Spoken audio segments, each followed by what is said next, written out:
We're seeing moves by some Democrats, but also anti-Trump Republicans to call for Donald Trump to be impeached. Al Green lost his bid to have Trump impeached over Iran's nuclear strikes. It was voted down by 128 Democrats to 79. What are the legalities of this claim that Trump had no right to make this decision on his own?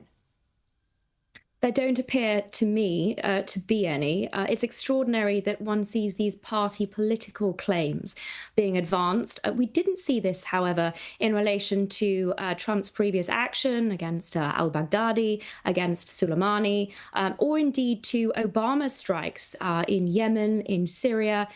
It's a very basic matter of US constitutional structure that the president does not need to seek permission from Congress in any of these respects. A full declaration of war would be a different matter, but of course that hasn't occurred as far as America's involvement here has been concerned so far. So a strange attempt, I think, born out of politics rather than a proper application of US constitutional law here.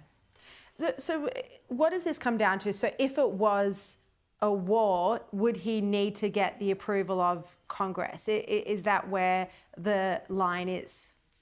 For a formal declaration of law, yes, that's my understanding. I'm not a US lawyer, but I've spent a little bit of time in the United States in a national security law context. So certainly that's my reading of it. And from what I can see, that's been endorsed by constitutional lawyers and those that understand the process. I imagine it's one of the reasons that this impeachment attempt wasn't successful.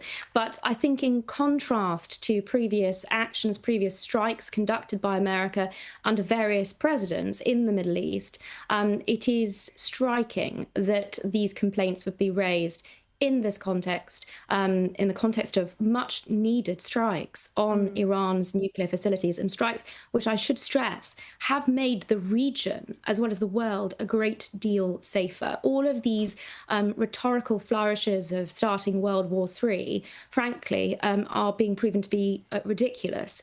Any steps that minimize Iran's ability to continue to terrorize the region and operate terrorist proxies around the world targeting Western interests and minimizing its ability to continue to do that in the future under a nuclear umbrella ought to be celebrated as bringing peace and stability to the world.